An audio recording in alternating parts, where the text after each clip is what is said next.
Hello guys, welcome to my channel. My name is Abhinav और आज हम बात करेंगे जावास्क्रिप्ट वेरिएबल्स की।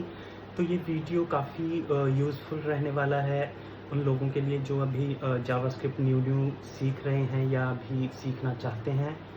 तो बेसिकली वेरिएबल्स होते क्या हैं? वेरिएबल्स होते हैं कोई भी वैल्यू स्टोर करने के लिए। वो वैल्यू कुछ भी हो सकती है, लाइक एम्प्लॉय का डेटा हो सकता है, कोई शॉपिंग कार्ट में जो आप शॉपिंग करते हैं उस कार्ट की वैल्यू हो सकती है, कोई यूज़र का डेटा हो सकता है। तो लाइक वेरिएबल में इंटीजर स्ट्रिंग्स आप सब कुछ स्टोर कर सकते हैं। तो उसके बारे में हम बाद में बात करेंगे। अभी बात कर लेते हैं कि कैसे हम वेरिएबल्स को बना सकते हैं, कैसे उनको यूज़ कर सकते हैं। तो बेसिकली जब जावास्क्रिप्ट इन्वेंट हुआ था लेट 90s में, तो हमारे पास वैर कीवर्ड होता था वेरिएबल्स को डिक्लेयर करने के लिए।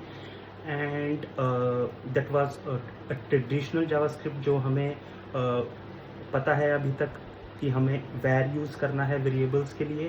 देन उसके बाद जो ES6 आया था जावास्क्रिप्ट का, जिसको हम कहते हैं मॉडर्न जावास्क्रिप्ट, तो उसमें जो इंट्रोड्यूस किए गए थे दो कीवर्ड्स, वो थे लेट एंड कॉन्स्ट। तो बेसिकली हमारे पास अब तीन तरीके हैं यूज़ करने के जिनकी सहायता से हम वेरिएबल बना सकते हैं, वैर, लेट एंड कॉन्स्ट। तो आज की डेट में वैर को यूज़ ना ही करें तो ज़्यादा बेटर है और कोशिश करें ज़्यादा से ज़्यादा हम कॉन्स्टेंट्स को यूज़ कर सकें। बिकॉज़ कुछ ऐसी चीज़ें थी जो बग्स इंट्रोड्यूस कर रही थी, लाइक जब वैर यूज़ करते थे, एंड वो रिज़ॉल्व हुई थी जब हमारा ये मॉडर्न जावास्क्रिप्ट में न्यू कंसेप्ट्स आया विद लेट एंड कांस्टेंट। तो इसको हम समझेंगे प्रोग्राम्स की मदद से। कुछ प्रोग्राम्स हम एक दो लिखेंगे। तो चलिए चलते हैं कंप्यूटर स्क्रीन पे। Let's get started. को लिखने के लिए हम कीवर्ड यूज़ करते हैं वैर। और वैर क्या होता है? दैट कैन बी रे डिक्लेयर्ड एंड अपडेटेड। तो इसका मतलब है कि वैर को हम रीडिक्लेयर भी कर सकते हैं और अपडेट भी कर सकते हैं। तो यहाँ पे हम देखेंगे, जैसे मैंने एक वेरिएबल ले लिया वैर ए इक्वल टू 10, तो मैं इसको रीडिक्लेयर भी कर सकता हूँ। तो वैर ए इक्वल टू 30, ठीक है। तो पहले ए की वैल्यू 10 थी, मैंने दोबारा से उसे रीडिक्लेयर कर दिया, तो वैर की अब ए की वैल्यू हो गई 30। अब इसको अपडेट करते हैं तो ए इक्वल टू 50। तो अब ए की वैल्यू जो है वो अपडेट हो गई है 50। तो अब इसको कंसोल कर लेते हैं और चेक कर लेते हैं एक बार। ठीक है जी, तो यहाँ तक तो सब सही था। अब बात करते हैं लेट की। तो लेट होता है, लेट के लिए यूज़ करते हैं हम लेट कीवर्ड। और it can be updated but we can not redeclare it. तो अगर मैं बात करूं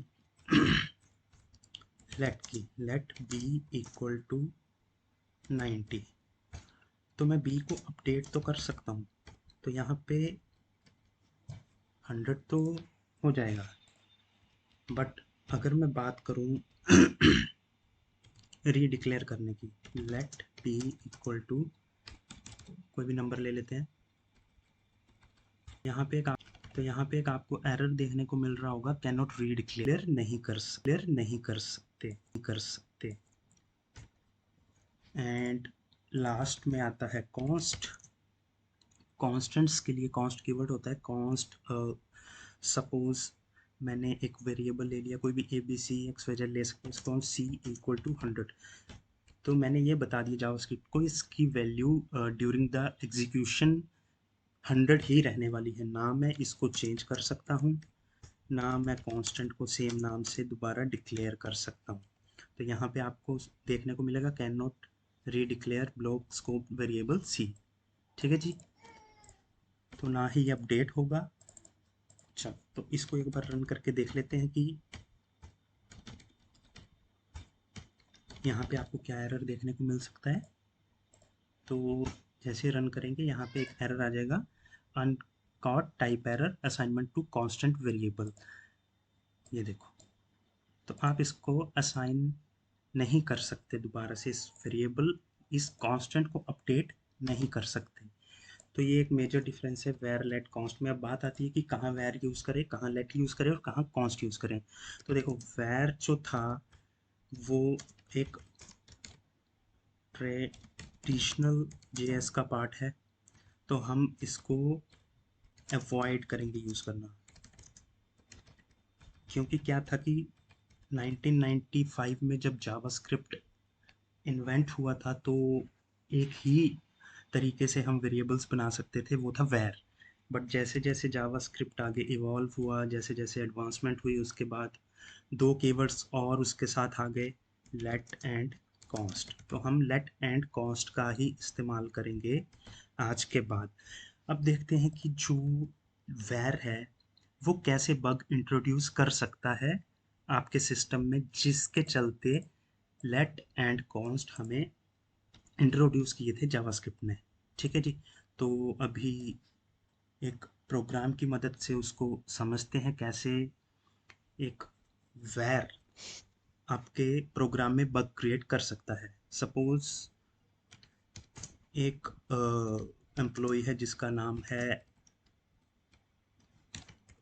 राहुल, और उसकी जो बेस सैलरी है वो है 50,000, और इस मंथ उसने अच्छा काम किया तो उसको बोनस दिया जा रहा है 12,000। ठीक है। तो अभी जो उसकी सैलरी बनेगी, where total salary equal to base salary plus bonus. ठीक है। तो अब इसको कंसोल करके चेक कर लेंगे टोटल सैलरी कितनी बनी। तो बेस सैलरी 50, बोनस 12,000, तो 62,000 यहाँ पे आपको देखने को मिलेगा। ठीक है।